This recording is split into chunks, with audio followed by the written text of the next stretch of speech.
Droits de l'homme, au nombre des priorités du gouvernement figure la réduction des apatrides en Côte d'Ivoire. Pour venir à bout de l'apatridie, qui est une forme de négation des droits de l'homme, le ministère des Droits de l'Homme, en partenariat avec le Haut Commissariat pour les réfugiés, a décidé de vulgariser les décrets de naturalisation signés par les autorités ivoiriennes depuis 1959 à 2010.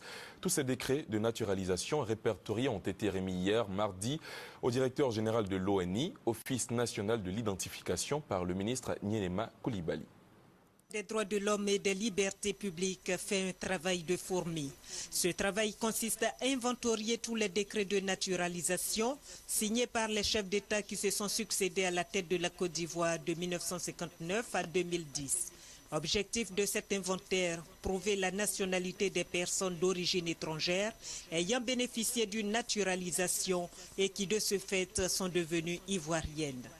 Ce sont les résultats de cette recherche sur support physique et numérique qui ont été remis ce mardi par le ministre Nyénéma Coulibaly au directeur général de l'Office national de l'identification. Il est de notre devoir en tant que ministère technique en charge de promouvoir les droits de l'homme, de faire en sorte que tous les Ivoiriens qui ont le droit de se prévaloir, ou toutes les personnes qui ont le droit de se prévaloir de la nationalité ivoirienne, aient les moyens de le prouver.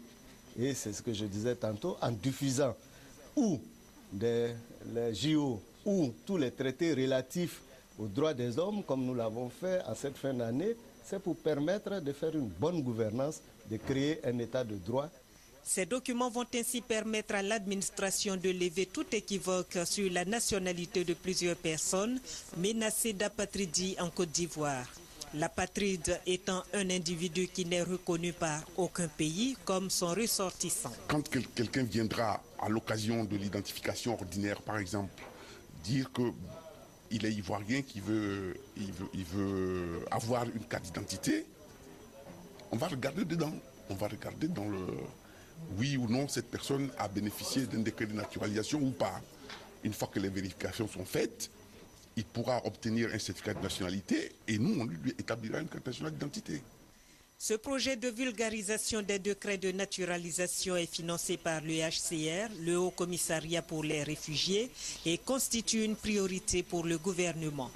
Parce que selon certains observateurs, le problème identitaire figure parmi les causes de la crise ivoirienne qui a duré plus d'une décennie. En réduisant donc le taux de personnes frappées d'apatridie, le gouvernement ne fait que consolider le processus de réconciliation et la paix en Côte d'Ivoire. Le reportage était signé Victorine Yaoyobwe. Rendons-nous maintenant dans le nord du pays. Le Premier ministre Guillaume Soro y a réuni le 30 décembre les cadres de la nouvelle région du Tchologo au centre polyvalent de Ferké. Objectif visé, renforcer la fraternité et la cohésion entre les filles et fils de Ferké. Awa Touré.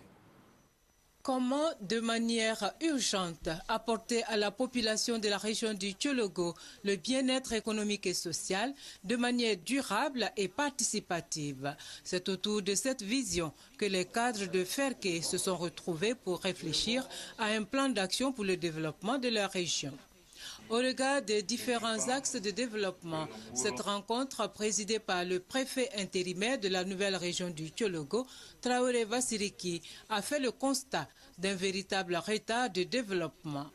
La dégradation du réseau routier et l'insuffisance des infrastructures sanitaires et éducatives en sont entre autres les signes visibles. Le préfet Traoré Vassiriki a appelé les cadres à l'union pour un développement local durable. Pour le Premier ministre Guillaume Soro, député de Ferké, il est primordial de coordonner l'action de toutes les forces vives de la région. Si nous voulons une région développée, il faut déjà avoir une vision. De cette vision, bâtir une stratégie. Et de cette stratégie, bâtir un vrai plan de développement.